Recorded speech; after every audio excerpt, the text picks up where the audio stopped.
بسم اللہ الرحمن الرحیم۔ اللہ تبارک و تعالیٰ نے انسان کو اس کی جائز خواہشات کو جائز طریقے سے پورا کرنے کی نہ صرف اجازت دی ہے بلکہ اس کی تعریف بھی فرمائی ہے اور ایسے کاموں پر اجر کا بھی اعلان فرمایا ہے۔ اگر کوئی شخص جائز کمائی کماتا ہے، جائز ذرائع رزق کمانے کے حاصل کرتا ہے تو اس کی تعریف کی گئی ہے۔ کوئی نکاح کرتا ہے تو اس کی اسلام نے نہ صرف یہ کہ تعریف کی بلکہ اس کی اللہ تبارک و تعالیٰ نے اس رشتے کو اپنی نشانیوں میں سے ایک نشانی قرار دیا۔ خواہشات کو جائز طریقے سے پورا کرنا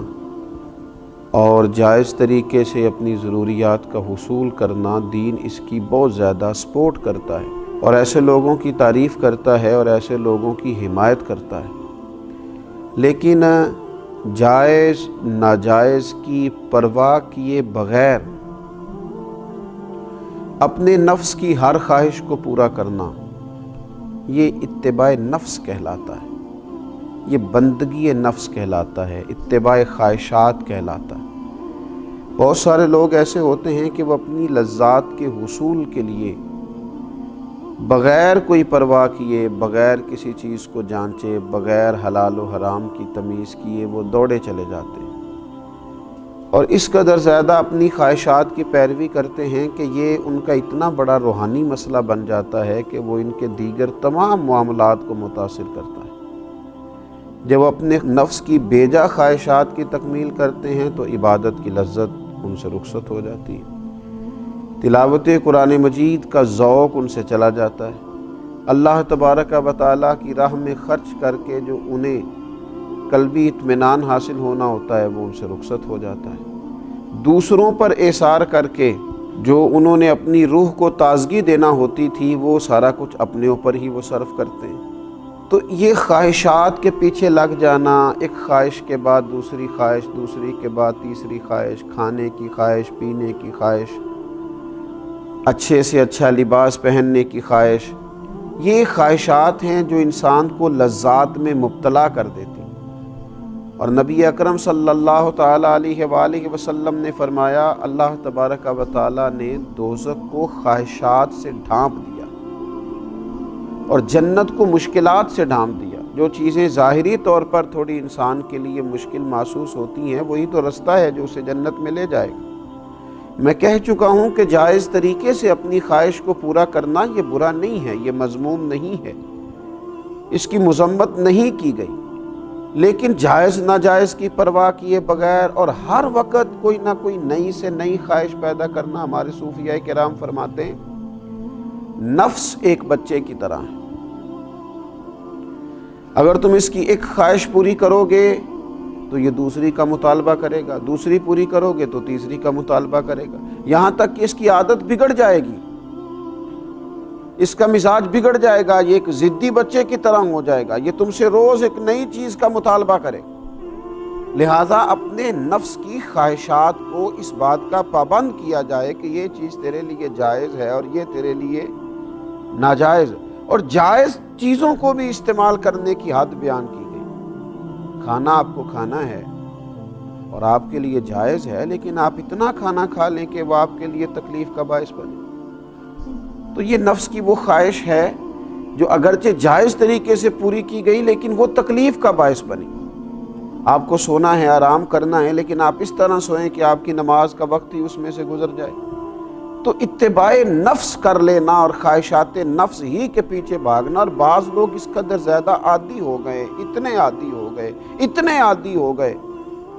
صبح کیا کھانا ہے، شام کیا کھانا ہے، کس ہوٹل میں جانا ہے، کیا پہننا ہے، نیا سے نیا ڈیزائن کیا ہے، اتنا بڑا روحانی مسئلہ بن گیا کہ اپنے آپ کو سنوارتے سجارتے آرائش نمائش اتنی دور نکل گئے،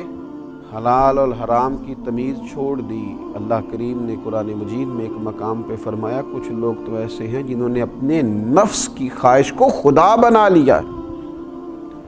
اسی کی پرستش کرتے رہتے ہیں، خواہشات نفس کے پیچھے ہی بھاگتے رہتے ہیں، ایک ایک کر کے اپنی خواہشات کو قابو کیا جائے۔ اور اگر تھوڑا سا محنت کی جائے، تھوڑی سی جد و جہد کی جائے، تھوڑی اپنے اوپر توجہ دی جائے، کچھ چیزوں کا خیال رکھا جائے،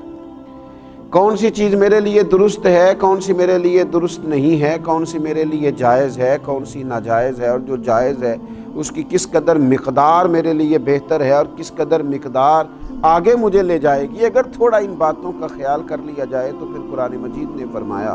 وَأَمَّا مَنْ خَافَ مَقَامَ رَبِّهِ وَنَهَى النَّفْسَ عَنِ الْهَوَىٰ، فرمایا وہ جو اپنے رب کے حضور کھڑے ہونے سے ڈرا اور جس نے اپنے نفس کو خواہش سے روکا، ذرا تھوڑا سا نا اس نے تقوی اختیار کیا، ذرا تھوڑا رکا، ذرا اس خواہش کو پورا کرتے ہوئے اپنے رب کا خوف اپنے دل میں پیدا کیا، اس نے سوچا کہ یہ خواہش جو پیدا ہو رہی ہے یہ ہو رہی ہے، لذت کا باعث بنے گی تو بنے گی، اور مجھے دیکھنا یہ ہے کہ میرے مالک کا حکم کیا ہے، میرا رب یہاں کیا فرماتا ہے، میرے لیے ارشاد کیا ہے، حد بندی کیا ہے۔ جو رب کے سامنے کھڑے ہونے سے ڈرا اور اپنے نفس کی خواہش سے رکا فَإِنَّ الْجَنَّةَ هِيَ الْمَأْوَىٰ، فرمایا بے شک پھر اس کا ٹھکانہ جنت ہے۔ اگر وہ کامیاب ہو جاتا ہے اپنے آپ کو نفس کی خواہش سے روکنے سے اور تھوڑا سا احتیاط کرنے سے، تھوڑا احتیاط برتنے سے اگر وہ کامیاب ہو جاتا ہے، حضرت باجزید بسطامی رحمۃ اللہ علیہ فرمایا کرتے تھے 2 ہی قدم ہیں اللہ تعالیٰ کی بارگاہ کی طرف جانے کے لیے، 2 ہی قدموں کا فاصلہ ہے اس کو پانے کے لیے، 2 ہی قدم ہیں جو اس کی بارگاہ کا قرب بندے کو دے دیتے۔ حضور وہ کیا، یہ کس طرح سے، اتنی آسانی سے؟ تو آپ فرمانے لگے تو 1 قدم اپنے نفس کی خواہشات پہ رکھ دے، اگلا قدم تیرا رب کریم کے قرب کے سفر کی طرف لگ جائے گا، تو اس رستے کا مسافر بن جائے گا، تیرا وہ رستہ ہو جائے گا جو تجھے اس کی بارگاہ کی طرف لے جائے گا۔ تو یہ روحانی بیماری ہے خواہشات نفس، آج میں نے یہ کھانا ہے، آج مجھے یہ پینا ہے، آج مجھے فلاں سے ملنا ہے، آج مجھے فلاں جگہ جانا ہے، آج فلاں رنگ کے مجھے کپڑے چاہیے، آج ایک فلاں نیا فیشن میں نے دیکھا ہے مجھے وہ کرنا ہے، آج مجھے خوبصورت لگنے کی کوشش کرنی ہے، آج مجھے دوسروں کی نظر میں بھلا محسوس ہونا ہے، اب مجھے دیکھنا ہے کہ کس طرح میں لوگوں سے منفرد ہو سکتے۔ نفسانی بیماری ہے تو کمزور کر دے گی مسلمان کو۔ مسلمان سادہ زندگی، سادہ غذا، سادہ طرز حیات، اپنے رب کے ساتھ تنہائی، اس کی بارگاہ میں دعائیں، سجدوں کی کثرت، تلاوت قرآن مجید، یہ رمضان المبارک بڑی تربیت کرتا ہے اپنے آپ کو خواہشات سے روکنے کی۔ یہ خاص موقع فراہم کرتا ہے کہ جب ہر چیز موجود ہے، کھانے پینے کی باورچی خانہ بھرا ہوا ہے، لیکن اس کے باوجود نہیں جا رہا، اپنے آپ کو خواہشات سے روکا ہوا ہے، تو اس کو پورے سال کے لیے اپنی طبیعت پر لاگو کریں اور خواہشات کو ایک ایک کر کے کم کیا جائے۔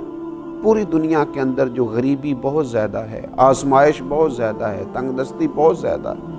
حتیٰ کہ بنیادی ضروریات سے لوگ بیچارے محروم ہیں۔ آپ دیکھیے لوگوں کو کھانے کو روٹی نہیں ملتی، پہننے کو کپڑا نہیں ملتا، صحت جیسی اہم ضرورت سے جہاں لوگ پریشان ہوں، تو وہاں اگر امیر لوگ، صاحب حیثیت لوگ صرف اپنی خواہشات کم کرنی شروع کریں، صرف آرائش اور نمائش پر جب وہ خرچ کرتے ہیں، ان خواہشات کو تھوڑا سا وہ کم کریں، تو یقیناً اس سے یہ فائدہ ہوگا کہ وہ جو غرباء ہیں ان کی داد رسی کا، اشک شوئی کا، امداد کا ایک بڑا موقع ہاتھ آئے گا۔ میرے نبی اکرم صلی اللہ تعالیٰ علیہ وسلم نے فرمایا 3 چیزیں ہلاکت میں ڈال دینے والی،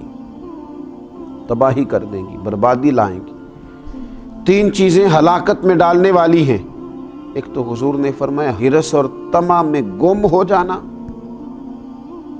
ہر وقت مال دولت کی ہرس لالچ پوری طرح گم ہو جانا ہلاک کر دے گا بندے کو۔ اور دوسرا نبی پاک علیہ الصلوۃ والسلام نے فرمایا اپنے آپ پر فخر کرنا، خود ہی اپنی کو شان بنا لینا، اپنے آپ پر ہی ناز کرتے رہنا، اپنا آپ ہی دکھاتے رہنا، یہ تباہی ہے، بربادی ہے، ہلاکت کا سامان۔ اور تیسرا نبی پاک علیہ السلام نے فرمایا نفسانی خواہشات کی پیروی کرنا، ہلاک کر دیں گے یہ 3 چیزیں انسان کو۔ انسان غور کرے کہ وہ رب کی بندگی کتنی کرتا ہے اور خواہشات نفس کے پیچھے کتنا بھاگتا ہے۔ اللہ رمضان کی برکتوں کا صدقہ ہمیں اپنے نفس کی خواہشات کو قابو کرنے کی اور اللہ تبارک و تعالیٰ کی بارگاہ کی بندگی کی توفیق عطا فرمائے۔ وما علینا الا البلاغ۔